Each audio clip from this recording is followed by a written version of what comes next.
शहबाज शरीफ ने ये कहा कि मुझे सुबह फजर के बाद कॉल आती है और ये कहा जाता है कि सीज फायर की दरखास्त है, और मैंने कहा जी बिस्मिल्लाह करें, कर दे सीज फायर। इसमें बात करते हैं इसमें कितना झूठ है, कितना सच है, और जो शहबाज शरीफ कह रहे हैं इसमें हमने क्या सदाकत देखी, हमने क्या देखा, ये आपके सामने रखते हैं।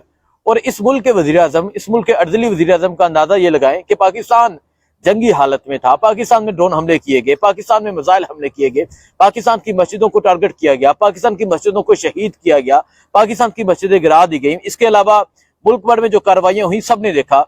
यहाँ 31 अफराद एक शहर में शहीद होते हैं। यहाँ कई लोग मुजफ्फराबाद में, कोटली में, मुरीदके में, इसके अलावा बहावलपुर में, अटक में, चकवाल में, गुजरांवाला में मिसाइल हमले, ड्रोन हमले हुए, यहाँ लोग शहीद हुए। और इस मुल्क का जो एक अर्दली वजीर आजम है वो इस तरह कह रहा है कि मैं स्विमिंग पूल पे स्विमिंग कर रहा था सुबह फजर के बाद, और फिर मैंने अपने जो ज़िया था उसे कहा कि अगर कॉल आई तो मुझे बता देना है। ज़िया ने कहा कि जनरल आसिम मुनीर साहब की कॉल है तो कॉल ले, तो मैंने कहा, उन्होंने कहा कि सीज फायर की दरखास्त है, मैंने कहा जी कर दे सीज फायर। ये शहबाज शरीफ की स्टेटमेंट है। हालांकि जो हमने देखा और जो मीडिया ने देखा, जो मीडिया ने दिखाया, आप जाके ISPR का चैनल देखें या आप जाके किसी का भी चैनल देखें, दिन की रोशनी में जो अभी वार किया गया, दिन की रोशनी में जो अभी कार्रवाई की गई, जिसको हम अप्रिशिएट करते हैं, हम कहते हैं कि जबरदस्त जवाब दिया। जिस तरह उन्होंने मिसाइल हमले किए इसी तरह उनको जवाब देना चाहिए था, जो जवाब उनको मिला। और बाद में मोदी की चीखें हमने सुनी, बाद में हमने मोदी की वो स्टेटमेंट, मुझे याद है कि हमने आतन खत्म करना चाहा और उन्होंने हम ही पे हमला कर दिया, इसी तरह मोदी ने कहा था। उनकी चीखें हमने सुनी हैं। लेकिन ये क्या तरीका है कि इस मुल्क का एक वजीर आजम आके कह रहा है कि सुबह फजर के बाद मुझे कॉल आई, सीज फायर की दरखास्त की गई और मैंने कहा कर दे। हालांकि ये मैंने भी देखा है, ये आपने भी देखा है कि दिन की रोशनी में मुख्तलिफ शहरों में, जैसे कसूर शहर हो जाए, जो सियालकोट साइड से, जो पसरूर से आगे जो सिटीज आते हैं, शकरगढ़ वाली साइड हो जाए, वहां हमने देखा कि जवाबी हमला किया गया, मिसाइल हमले किए गए। और फिर बताया गया, पठानकोट को बताया गया कि किस तरह मुख्तलिफ शहरों को टारगेट किया गया, बताया गया किस तरह उनकी एयर बेसिस तबाह की गई, बताया गया किस तरह उनका बरूदी मवाद तबाह किया गया, बताया गया किस तरह उनको नुकसान पहुंचाया गया। और हम इस चीज का इतराफ करते हैं, हम इस चीज को अप्रिशिएट करते हैं। लेकिन शहबाज शरीफ साहब क्या कहते हैं, आप जरा सुने। कहते हैं कि फजर के बाद स्विमिंग के दौरान जनरल आसिम मुनीर की कॉल आई, उन्होंने सीज फायर की दरखास्त का बताया, मैंने कहा बिस्मिल्लाह करे। बंदा पूछे कि ये एक मुल्क जो है ये जंगी हालत में है, बंदा पूछे कि मुल्क जो है वो तबाह हो रहा है, बंदा पूछे कि मुल्क में नौजवान शहीद हो रहे हैं, बंदा पूछे मुल्क की सालमियत जो है वो खतरे में है, बंदा पूछे कि यहाँ किस तरह, सबको पता है वो क्या कंडीशन थी। इस्लामाबाद और पिंडी में जब नूरहान एयरबेस पे हमला हुआ, पूरा इस्लामाबाद और पिंडी हिल गया था।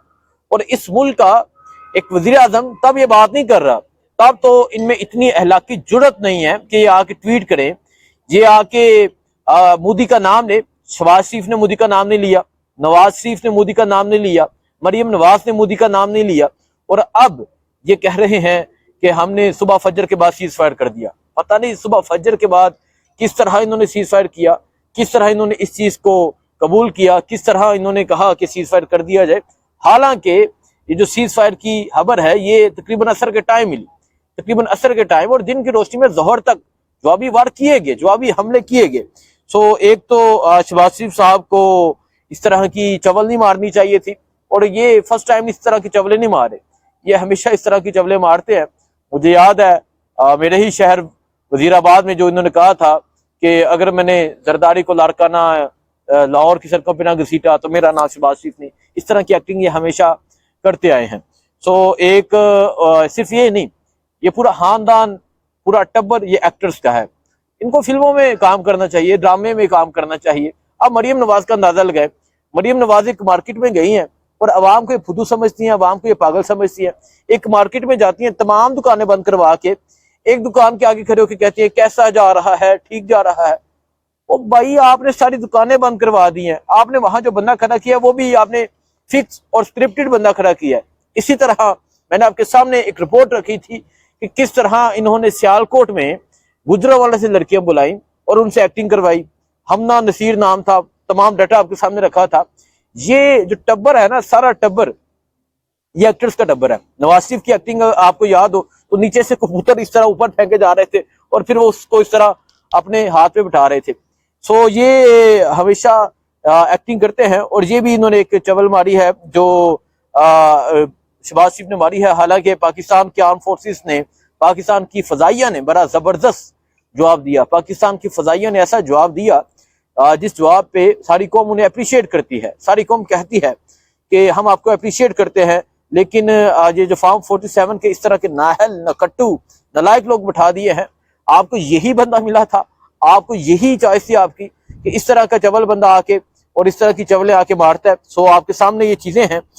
इसके अलावा मैं आपको बताता हूं जो तहरीक इंसाफ जो प्लान कर रही है। हामिद रजा जो सुन्नी इत्तेहाद कौंसिल के जो चेयरमैन है, चेयरपर्सन है, उन्होंने क्या हम ऐलान किया है। देखें, जब इमरान खान बात करते हैं मुजाहमत की, जब इमरान खान बात करते हैं तहरीक की, तो दूसरी तरफ से एक ऐसे पेड, एक ऐसे टाउट किस्म के लोग हैं जो इस तरह की खबर सामने लेके आते हैं कि मुज़ाकरात चल रहे हैं, जो इस तरह की खबर लेके सामने आते हैं कि चीजें ठीक हो रही हैं, जो इस तरह की खबर सामने लेके आते हैं कि बेहतरी आ रही है। हालांकि ऐसी कोई खबर नहीं। आपने देखा कि हर आने वाला दिन इमरान खान के लिए मुश्किल दिन है। जानी मैं आपको एक्सप्लेन कर देता हूँ। पहले वक्त ऐसा होता था जब अलीमा खान, उज़मा खान, नूरीन खानम नियाजी जाती थी, मुलाकात आसानी से हो जाती थी। पहले वक्त ऐसा होता था जब कोई भी सियासी लीडर जाता था, मुलाकात आसानी से हो जाती थी।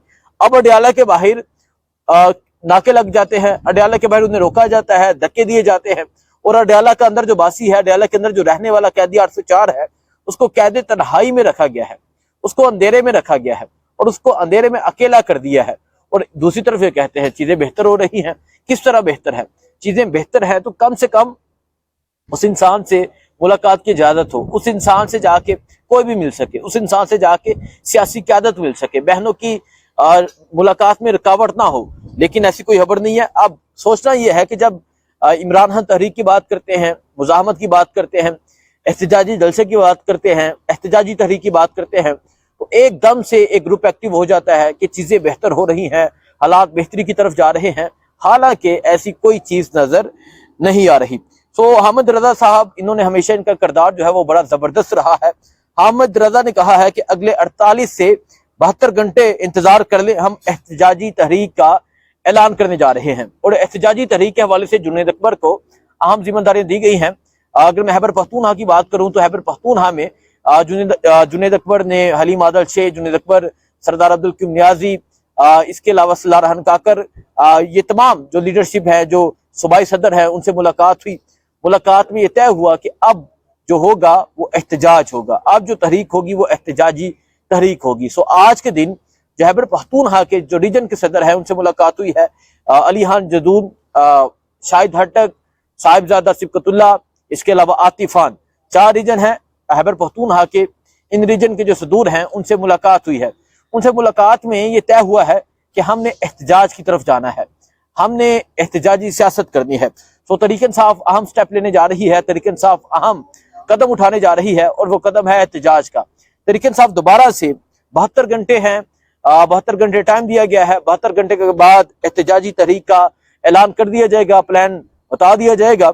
सो इस तरह चीजें हैं जो सामने आ रही हैं। अब अगर हम ओवरऑल बात करें, ओवरऑल आपको पता है कि पंजाब में जो चीजें हैं, पंजाब में जो सूरत हाल है, खैबर पख्तूनख्वा में जो सूरत हाल है वो आपके सामने है।